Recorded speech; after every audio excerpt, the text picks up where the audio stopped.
Hey all, this is Six Path Weeb, and welcome back to the channel where headcanons come to life and hidden truths are always one theory away. Today's topic? What if Naruko's true identity was an ANBU agent? Part 2. In Part 1, we cracked open the mystery. Now, we go deeper, into the shadows, the secrets, and the hidden missions that could change everything we thought we knew about Naruko. Was she ever just another ninja? Or has she been serving in the dark all along? Disclaimer: the content on this channel is for entertainment and discussion purposes only. I do not own any of the anime footage used in my videos. All rights and credits go to their respective creators and copyright holders. Let's get into it. Two mysterious figures, dressed in dark cloaks, emerged silently from an unusual puddle behind the group. They shared a glance, silent coordination passing between them. With incredible speed, they launched forward, a chain linking the gauntlets on their wrists. As they charged, the chain wrapped around the legendary shinobi Kakashi, and with a synchronized movement, they pulled, temporarily restraining him and causing concern for the rest of the team. Sakura and Sasuke stood frozen in disbelief. Their trusted mentor was suddenly out of commission, and Naruko, their teammate, was nowhere in sight. Sasuke's mind raced. Had something happened to her as well? He pushed his fear aside and charged at the intruders, confident in his Uchiha abilities. But the duo was swift. With a coordinated strike, they knocked Sasuke aside as if he were nothing more than a breeze. Sakura's heart raced. Her teacher was down, Sasuke had been effortlessly pushed back, and despite her usual pride, she silently hoped for Naruko to appear. As the two figures advanced toward her, she braced herself and closed her eyes, preparing for the unknown. But instead of impact, she heard something unusual, almost like the sound of a sword being drawn. Curious, she opened her eyes, and to her astonishment, the two enemies stood frozen, their expressions mixed with shock and uncertainty. Then, they toppled over, revealing none other than Naruko standing calmly behind them. Her expression held a deep mix of focus and a rare kind of determination. There was something different in her eyes, an unspoken depth, the kind one holds after protecting something truly important. And Naruko? Sakura called out quietly, glancing at the two defeated enemies. You two okay? Naruko asked, her voice calm and composed, far from her usual playful tone. I'm fine, Sasuke replied, brushing dust from his clothing with mild irritation. Good. Then we proceed, Naruko nodded, forming a series of hand signs. In a puff of smoke, Kakashi reappeared, casually reading his book. Although, I think Tazuna has some details to clarify about this mission, Kakashi added without missing a beat. 45 minutes later, Hokage's office. The third Hokage sat at his desk, surrounded by an ever-growing pile of paperwork, his eternal foe. As he pondered ways to reduce the bureaucratic workload, an ANBU operative appeared silently. Lord Hokage, urgent report. Team 7's C-rank mission has escalated, possibly A rank level. What are your orders? The masked ninja asked. What team is involved? The Hokage inquired, barely glancing up. Team 7, sir. They request only recovery of 2 individuals. Ah, Team 7, the Hokage nodded knowingly. That explains it. If Naruko and Kakashi are involved, they're more than capable. 55 minutes later, Land of Fire border. So, we just wait for a boat? I'm going to rest a bit, wake me when it's here, Naruko said, sitting down and adjusting her Konoha forehead protector over her eyes. Sakura looked at her, curious. Aren't you even slightly worried? We're being targeted, and you're just relaxing? Yep, Naruko replied simply, already drifting off. Sorry to interrupt your nap, Naruko, Kakashi said with a light smirk, but it looks like the boat's here. Figures, Naruko sighed, getting up and heading toward the arriving boat. 35 minutes later, Land of Waves shoreline. Formation K, Kakashi ordered as they approached the forest trail. Naruko nodded and disappeared into the woods. Why is Naruko off on her own? Tazuna asked. She's skilled in stealth, reconnaissance, and strategic surprise, Kakashi explained. She was observing even before the earlier ambush. Her expertise rivals high-level ANBU operatives. 42 minutes later, near Tazuna's house. Everyone, down, Kakashi shouted as he shielded Tazuna. Sakura and Sasuke followed, narrowly avoiding a massive blade that embedded itself in a nearby tree. They turned to see a man standing atop the blade, facing away. Surrender the bridge builder, and I'll spare the rest of you, the stranger said. Zabuza Momochi, Kakashi responded coolly. A notorious shinobi from the land of water. It's been a while. From the shadows, a voice echoed, calm yet commanding, Zabuza. Still overconfident, I see. Care to test your luck again? Zabuza squinted. Only a few ever dared talk to me like that. I assume you're not here for small talk. Maybe. But let's strike a deal. If I win, you hear me out. Zabuza laughed. Fine. But I decide when I'm beaten. Behind him, a faint whisper, gladly. Naruko reappeared, swift as lightning. Zabuza reacted instantly, swinging his blade, but Naruko was already gone, leaving behind only a fading outline. An afterimage? Sasuke gasped. The air thickened suddenly as Zabuza activated the hidden mist technique. Sight was nearly impossible, but Naruko was prepared. With enhanced reflexes and advanced sensory training, she moved fluidly through the mist, avoiding each swing with precision. Zabuza intensified his efforts. How are you dodging everything? Naruko smiled faintly. That's my little secret. Frustrated, Zabuza shouted, you won't win, even if there were 100 of you. Then let's test that, Naruko responded. Multi-shadow clone jutsu. In an instant, hundreds of her clones filled the battlefield. Now we're even, she declared. Wind style, great breakthrough. The mist cleared with a strong gust as Kakashi appeared beside her. Formation 2? Kakashi asked, smirking. About time. Same as Demon Country, Naruko nodded. Let's go. Fire style, Great Fire Dragon Bullet. Wind style, Tornado Dragon. Their combined techniques created a colossal storm of fire and wind. Zabuza countered with a water wall, halting the flames but not the wind. The force sent him crashing through a tree. It's over, Zabuza, Naruko said calmly. Will you yield? I suppose I've lost. I'll hear you out, he began, only to be interrupted as two small needles landed in his neck. Thank you for your assistance, said a masked figure appearing behind them. I've pursued Zabuza for years. Need help with the transport? Naruko asked with a knowing look. The figure vanished with Zabuza's form in a puff of smoke. Kakashi, when did you last take a break? She asked, just before the exhaustion caught up to both of them and they fainted on the spot. Which way is your house again, Tazuna? Sakura asked. The next day, noon. After carrying Naruko and Kakashi to safety, Sasuke and Sakura rested. Kakashi was the first awake, casually sipping tea. Naruko, still asleep, seemed peaceful, perhaps dreaming of victory. Or ramen. Naruko's mindscape. So, what exactly are you saying? Naruko asked with a curious expression.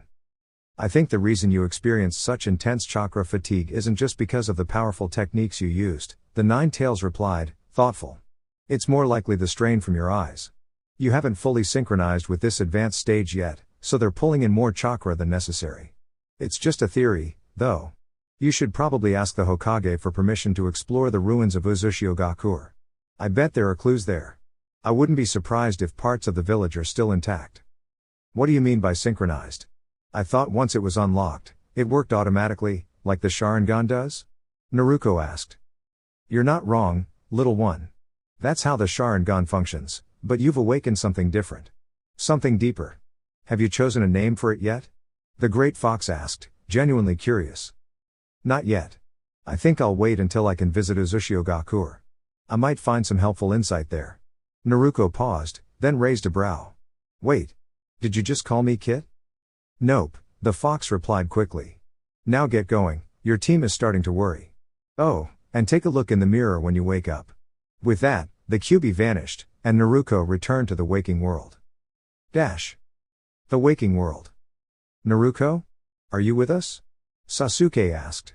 He sounded more confused than concerned. Naruko had been acting a little unpredictable, shifting moods like a leaf in the wind. She's fine, Kakashi said calmly, flipping a page in his book. She gets like this when she dreams about ramen. It wasn't just about ramen. Naruko added quickly. There was a sea of ramen. And then it turned into a bunch of snakes. I really dislike that dream. Again? Kakashi responded, playing along. That's the second time this month. Maybe you should talk to your old friend about it. See if it means something. Yeah, good idea. But for now, we should talk about Zabuza, Naruko said, her tone shifting. He'll return. What do you mean? Sasuke asked, puzzled. Didn't that masked ninja already take him out? No. Where he was hit, it doesn't cause fatal injury. He was placed into a suspended state. He'll return, and next time, he'll be more prepared. I'm not at his level yet, and his ally. Well, they're unusual, and probably stronger than they appeared. Either way, I still can't move around much. So Naruko, you're in charge of their training. Every morning until I can help again. Start with chakra control basics, like tree climbing. Kakashi gave her a smile with his eye. Now off you go. I have reading to catch up on. Got it. You heard the man. Get some food, meet me at the clearing west of the house in 45 minutes. And prepare yourselves. This version of tree climbing is going to be intense, said Naruko, with a mischievous grin. Clearing, 45 minutes later. Alright. Today's exercise, climb to the top of these trees using only your feet, Naruko instructed, pointing to 3 towering trunks at the edge of the clearing. This is a lighter version of what I did in ANBU training. 2 questions. 1. How do we even do that? And 2. How is this going to make us stronger? Sasuke asked, intrigued. Simple. Focus your chakra to the soles of your feet. That energy will create a grip-like effect. Too much chakra and you'll slide off. Too little and you'll fall. The key is maintaining balance. Naruko looked serious now. To help build strength and control, every time you slip off, do 5 push-ups, sit-ups, and squats. Mark your progress with a kunai and aim to reach the top in 3 days. Begin. Sasuke gave it a shot, managing about a quarter of the way up before blasting bark off the tree. Not bad, Naruko commented. It took me an hour to get that far. She glanced over to see Sakura already panting on a branch. Expected that. Her control is nearly perfect, but her chakra reserves are still developing. Keep it up, Sakura. Take 10-minute breaks when needed and stick to the routine. 2 hours later. Sakura? You okay? Naruko asked with concern. Sakura lay face down in the grass, groaning softly. Sasuke looked slightly better, leaning against a tree, eyes closed from exhaustion. You both did really well. That's about a quarter of what I do each morning, Naruko said cheerfully. A quarter? Sasuke gasped. You're joking. There's no way that was just a quarter. Nope, that was the easy part. But don't worry, I'll carry you back and give you a recovery pill so you can at least move again. They expected shadow clones to do the lifting, but were surprised when Naruko simply picked them up herself. Sasuke over one shoulder, Sakura in her arms. Then, in a swirling breeze, they disappeared. Kazana's living room, 15 seconds later. Yo! Kakashi greeted, lounging in a recliner, reading once again, much to Tsunami's annoyance. How was the training? He asked. I had them do my warm-up. It was hilarious, Naruko replied with a playful smile. Still groggy, she gently placed them on the couch, accidentally putting Sasuke on top of Sakura. How far did they get? Kakashi asked. Sasuke can get up the tree consistently but loses focus midway. Sakura can reach the top, but only once or twice. Her chakra capacity needs growth. Tomorrow I'm thinking of introducing water walking and starting elemental affinity training. Sounds like a plan. And you still need refinement on your wind nature. That training method I showed you should help. Though I'm curious, let's talk outside, Kakashi suggested. Outside the house porch. What couldn't be said in there? Naruko asked. I wanted to ask what you and the Nine Tails discussed this morning. And also, how you managed to move faster than Zabuza could react, Kakashi said calmly. They're connected, Naruko explained. I was talking about the new level of my eyes. The fox thinks I'm not fully aligned with it yet, so it's draining more chakra than needed. Let me see, said Kakashi. Naruko activated her eyes, one had 2 diamond shapes, the other only one. I think you need symmetry to stabilize the form. Try switching back to the first stage. Naruko did so, and was surprised to find the energy drain had decreased significantly. Wow, that's much easier to handle. Let's head back, I'm starving. When aren't you? Kakashi chuckled. Zabuza's hideout. Ah. Do you always go for the neck? Zabuza exclaimed as he removed a needle from his shoulder area. I apologize, Zabuza-sama. I needed to make it believable. If anyone suspected the truth, we'd both be in trouble, Haku replied kindly. Zabuza sat up, deep in thought. Haku, what do you think of the hidden leaf? Dash. Bridge, 4 days later. The past few days had been extremely demanding. Both Sasuke and Sakura had shown major improvements under Naruko's rigorous training. They were now practicing on the bridge itself, even upside down, sparring with chakra-based balance. Meanwhile, Naruko was continuing her wind and water affinity training with Kakashi's advanced method. It involved forming a whirlpool while maintaining her position in the eye of the storm, demanding, but very effective. To complement their growth, Kakashi had them all help build the bridge. Not only did it improve their physical strength, but it also pushed the enemy to act before fully recovering. So far, the strategy was working flawlessly. Dash. Kazuna's dining room. I fold. Your poker face is unbeatable, Kakashi, Naruko sighed as she laid down her cards. Maybe you need a mask too, he joked with a wink. Why do you even bother? Came a small, unsure voice. It was Inari. Because he wins half my money and I want it back, Naruko said teasingly, dealing a new hand. No. I mean, why do you all work so hard? Gato will just come back. You can't stop him, Inari cried, his voice shaking. Naruko's expression softened. I've been through too much to give up now. I have dreams to fulfill, and no challenge is going to stop me. You say that, but you're a ninja. You have no idea what pain is, Inari shouted. Kakashi looked concerned. He knew what was coming. He'd seen it before. Let's go outside, Naruko said, calmly. Everyone. Please. They followed her to the open yard. You don't believe I've struggled? She asked, her tone even. Naruko raised her hands gently. Let me show you what I've seen. What I've lived. Ninja art. Memory vision technique. Ninja art, memory vision jutsu. Naruko, I know what you're about to do. At least explain to them what they're going to experience, Kakashi urged. He had taught Naruko this jutsu and understood how powerful it was. All right, Naruko said gently, her voice calm.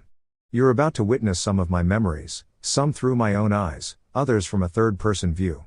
If I feel discomfort, you may experience a similar feeling, only a light sensation, on the corresponding part of your body. It won't hurt, but it'll help you understand what I've been through. Let's begin. Dash. Konoha, 8 years ago, Naruko, age 4. A young Naruko dashed through the streets of the village, frightened.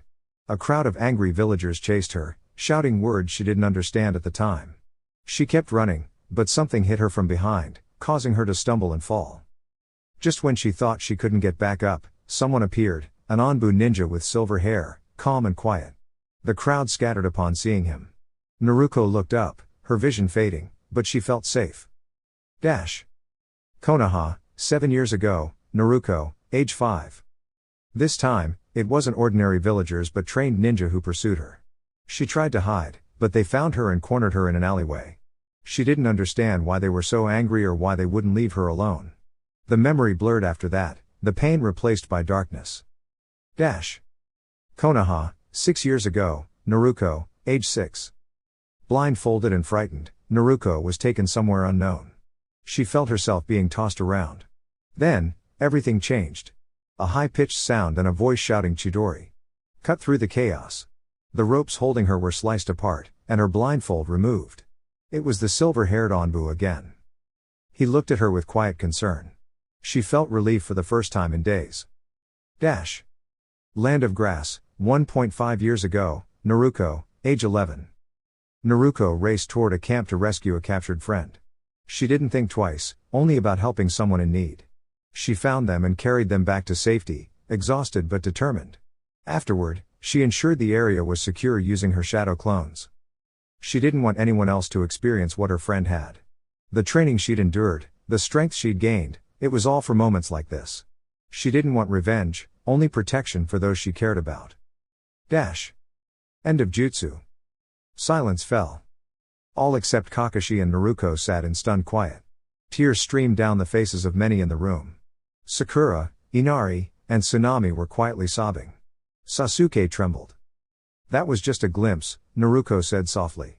A fraction of what I've lived through. Please remember, before judging someone, consider that you may not know their story. I'm lucky that I had people who cared for me. Without them, I'm not sure I would have made it this far. With that, Naruko disappeared in a gust of wind. Dash. Almost 10 minutes passed before anyone spoke. Kakashi and Tazuna stood quietly. Sakura and Inari still couldn't stop crying. Sasuke finally broke the silence. Kakashi-sensei, Sakura said through tears. That was just a genjutsu. Right? Kakashi shook his head. No. Everything you saw truly happened. And believe it or not, that wasn't the worst of it. Sasuke couldn't believe it. He thought he had experienced pain, but now he realized Naruko's life had been filled with hardships he couldn't imagine. Later that night, Tazuna's kitchen. No one spoke. They were all still processing what they had learned. Sasuke sat quietly, thinking. How can she still smile after all of that? She's stronger than I ever gave her credit for. Maybe I can learn something from her. He stood to leave, planning to find her. You won't find her unless she wants to be found, Kakashi said without looking up from his book. When she initiates a code 48, even I can't track her. And I've been helping raise her since she was 6. Sakura and Sasuke blinked in surprise. Wait, what's a code 48? Sasuke asked. It's a personal mission, usually involving training, Kakashi explained. She vanishes from the grid to push herself. I thought she was an orphan? Sakura asked softly. She is. Her mother passed away giving birth, and her father gave his life protecting the village. Many people wanted to care for her, but the council refused every attempt. It wasn't until a few of us made it clear we'd leave the village if something didn't change that I was allowed to help. But even then, she had to live alone. Kakashi sighed and smiled gently. She was still a ninja the moment she was born. What? Why? Sakura asked, still confused. Only Naruko and the Hokage can explain everything, Kakashi said. But I'll say this, she comes from a legacy stronger than you realize. Sasuke looked down, guilt twisting in his chest. I remember hearing people from my clan say things about that girl. They always spoke of keeping her in line, and some even vanished after trying something. He ran outside, the realization dawning on him. Kakashi stopped Sakura from following. Let him process this. He needs to understand. 5 minutes later, Sasuke returned, tears on his face. I think I know which group hurt Naruko. Forest clearing, that evening. In a peaceful forest, Naruko was training. She had created hundreds of shadow clones, each working on different skills, from elemental control to refining her taijutsu style. Some practiced combining techniques passed down from powerful mentors, while others worked on unique methods she was developing herself. Her goal, to create a style unlike any other, one that merged power, speed, adaptability, and unpredictability. She gave instructions to her clones, monitored their progress, and adjusted the training based on the results. Her learning speed was incredible. The shadow clones, once dismissed, returned all their experiences to her, allowing her to train faster than anyone else in the village. After reviewing her progress, she found a tree branch to rest on while her clones continued the work. From high above, she watched them move, train, adapt, and improve. Soon, she thought, I'll be ready. Later that night, Naruko returned to camp to check on her teammates. She hadn't shown them her memories out of anger, but to help them understand. Inari needed perspective. Sakura needed to see beyond the surface. And Sasuke? Maybe he could become a true teammate, maybe even a friend. She smiled softly as she walked. I'll be Hokage one day. Not because I want power, but because I want to protect those who've never had someone to protect them.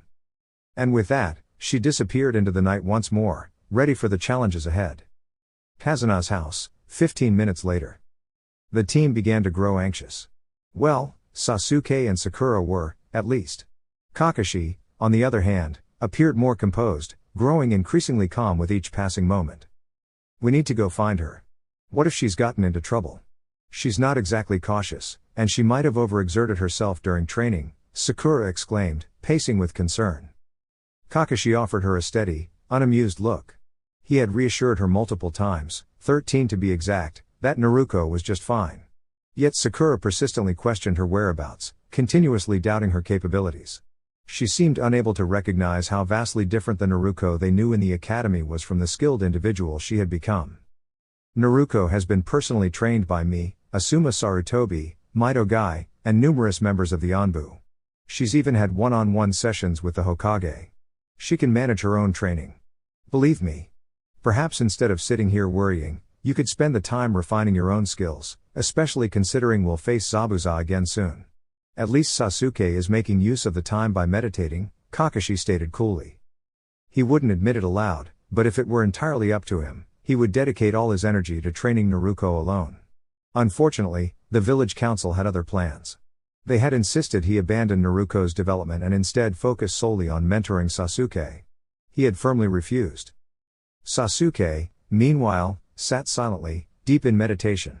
Kakashi had recommended it to help center his mind, and while it had helped somewhat, it had also unearthed a torrent of buried memories. Some were comforting. Others were heavy with emotion. But there were two specific moments that replayed in his mind repeatedly. Flashback, night of the incident. Sasuke had just endured the torment of a powerful genjutsu, forced to relive a devastating experience. His body was frozen with emotional exhaustion, and he was on the verge of losing consciousness. Just as the world around him began to fade, he caught a glimpse of a golden-haired ANBU kneeling beside him. The masked figure gently lifted him from the ground.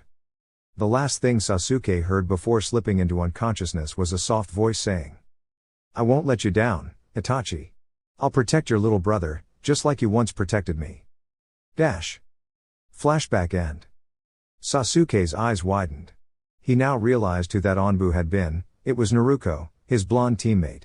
But what she had said that night confused him. What exactly had she meant? Flashback, Sasuke's 10th birthday. That day at the academy had been uneventful, like many before.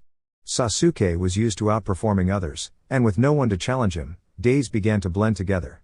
As he approached the Uchiha compound, he noticed a small box neatly placed at the doorstep. That alone was strange. Outsiders weren't typically permitted to deliver anything inside. Curious, he brought the package inside and carefully opened it. Inside were a pair of finely crafted blue and white arm warmers and a brand new shirt bearing the Uchiha clan symbol. Nestled among the items was a handwritten note. Dear Sasuke. I understand what it feels like to be alone. Just remember, if you ever need help, I'll be there as soon as I can. Wishing you strength and happiness. And you. Flashback end. Sasuke felt a sudden wave of realization. Naruko had been quietly supporting him all along, even when he hadn't noticed. And how had he responded? With coldness and pride. That had to change. He had let his ego get in the way before, but not anymore. This time, he would be the one to offer friendship. He would do whatever he could to support Naruko's happiness, just as she had always done for him, even in silence. Suddenly, the door creaked open. In walked the familiar blonde Kunoichi, her face glowing with energy. "What's for dinner?" "I'm absolutely starving," she exclaimed cheerfully. Dear YouTube family. That's all for now, but the journey doesn't end here. If you enjoyed the content, don't forget to like, share, and subscribe to stay connected. Thank you for your continued support. Regards. 6 Path Weeb.